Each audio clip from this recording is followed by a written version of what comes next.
Physical জিনিস check করে নিয়ে এটা ইউএসবি টিউএসবি এগুলো, তারপরে এই অডিও পোর্ট, তারপরে আদার্স যে এইচডিএমআই পোর্ট, এই ভিজিএ পোর্ট এগুলো ভাঙা আছে কিনা, তারপরে হচ্ছে মাদারবোর্ডের কোনো কম্পোনেন্ট উঠানো আছে কিনা, আর কোনো কাজ হচ্ছে কিনা, ঠিক আছে? এই জিনিসগুলো আমরা চেক করব প্রাথমিক অবস্থায়।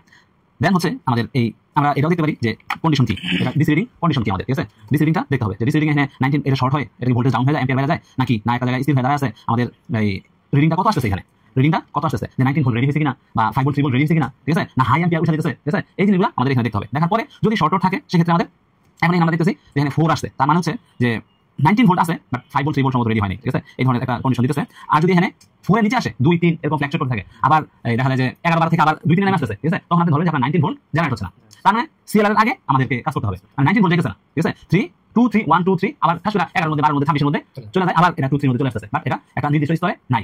তো এখন দেখতেছি আমরা এটা 4 এর মধ্যে আছে, তার মানে হয়তো 19 ভোল্ট জেনারেট হচ্ছে। এটা আমরা দেখতে পারি যে 19 ভোল্ট জেনারেট হচ্ছে কিনা।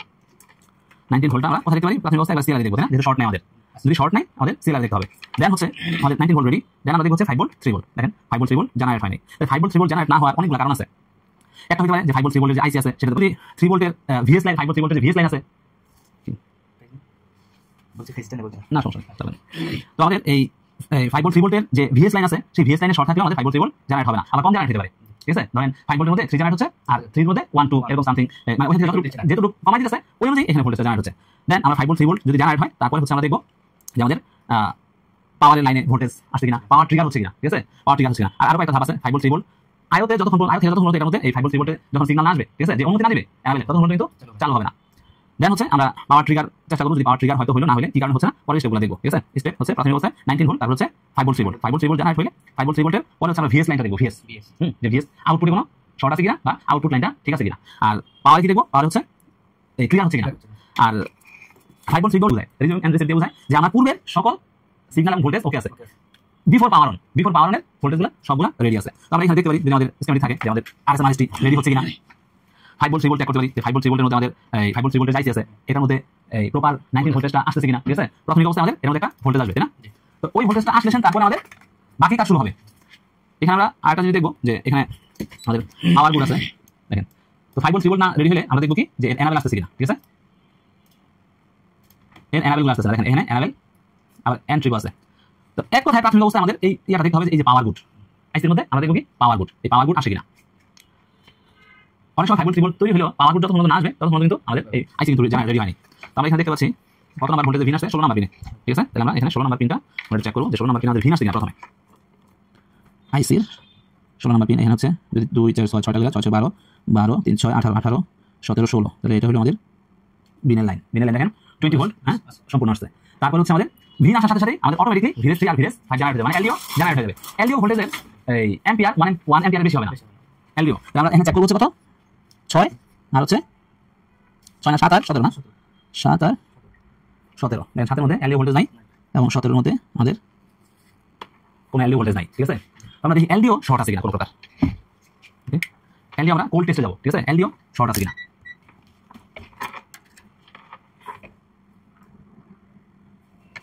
222 শর্ট নাই, 3 ডিজিট আছে না। 5 ভোল্ট এলডিওতে কোনো প্রকার শর্ট নাই। পাওয়ার বোর্ডের লোক 23 নাম্বার তো আমাদের আর ইয়া থাকবেই না, তাই না? পাওয়ার বোর্ড তো থাকবেই না, যেটা পাওয়ারই নেই। পাওয়ার বোর্ডের মধ্যে আমরা 24 দেখতে পাচ্ছি,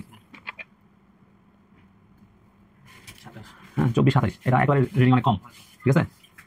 তাহলে এটা আমরা পাওয়ার বোর্ডটা কোথা থেকে আসছে সেটা আমরা খুঁজবো। 3 ভোল্ট S5, ঠিক আছে?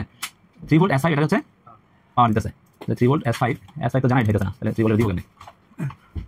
তাহলে বার্থ প্লেস খুঁজতে হবে আমাদের, ঠিক আছে? বার্থ প্লেস মানে জন্মস্থান, হ্যাঁ মূল উৎপত্তি খুঁজতে হবে, যেটা বার্থ প্লেসটা কই। 3 ভোল্ট S5, আচ্ছা আমরা একটু এদিকে দেখি এগুলো কি 3 ভোল্ট S5 কিনা। 5 ভোল্ট S5 পাওয়ার বোর্ড, পাওয়ার তো দিতেছে না, তাহলে এই S5 আর সাপোর্ট দিও কই থেকে এর পাওয়ার বোর্ডে, তাই না? আমাদের প্রথমত আমাদের এলডিও ভোল্টেজ জেনারেট হইতেছে না, আর এলডিও জেনারেট না হলে এটা আইও রেডি হবে না, আইও রেডি না হলে 5 ভোল্ট 3 ভোল্ট রেডি হবে না, ঠিক আছে? তাহলে আমাদের আগে এই এলডিও জেনারেট করতে হবে। এলডিও জেনারেট করতে হলে আমাদের এলডিওটা জেনারেট হয় আইসি নিজস্ব এর মাধ্যমে, ক্যাপাসিটির মাধ্যমে, ঠিক আছে? তো আমরা আইসিটা প্রথমে চেঞ্জ করে দেখব।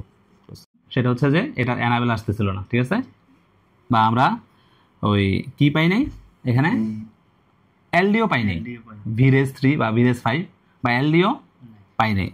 তো এলডিও না পাওয়ার কারণে দেন আমরা দেখছি যে এনাবেল আসতেছে, এনাবেল 3.3 আসছে, বাট আমাদের এলডিও জেনারেট হচ্ছিল না। তো যখনই দেখলাম যে এনাবেল আসতেছে বাট এলডিও জেনারেট হইতেছে না, তাহলে আমাদের আইসিতে প্রবলেম, ঠিক আছে? এটা তো অটোমেটিকলি জেনারেট হওয়ার কথা। দেন আমরা যে আইসিটা আছে সেই আইসিটা 5 ভোল্ট 3 ভোল্টের যে আইসিটা আছে সেটা চেঞ্জ করে দিচ্ছি। চেঞ্জ করে দেওয়ার সাথে সাথে আমাদের রিডিং কিন্তু চেঞ্জ হয়ে গেছে। এখানে রিডিংটা দেখাই আমরা, তো রিডিংটা দেখাই।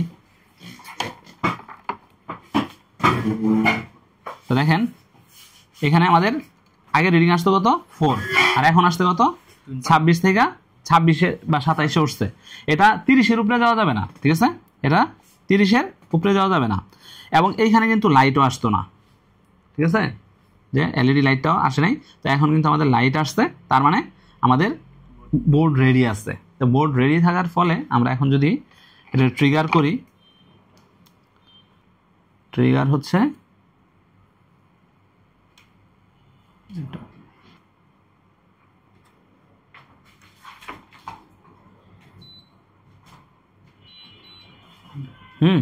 ট্রিগার হয়ে গেছে। দেখেন অনেক সময় দেখা যায় যে এই মিটার দিয়ে ট্রিগার করলে হয় না, ডাইরেক্ট পাওয়ার সুইচ ইউজ করলে সেটা আবার ট্রিগার হয়ে যায়, ঠিক আছে।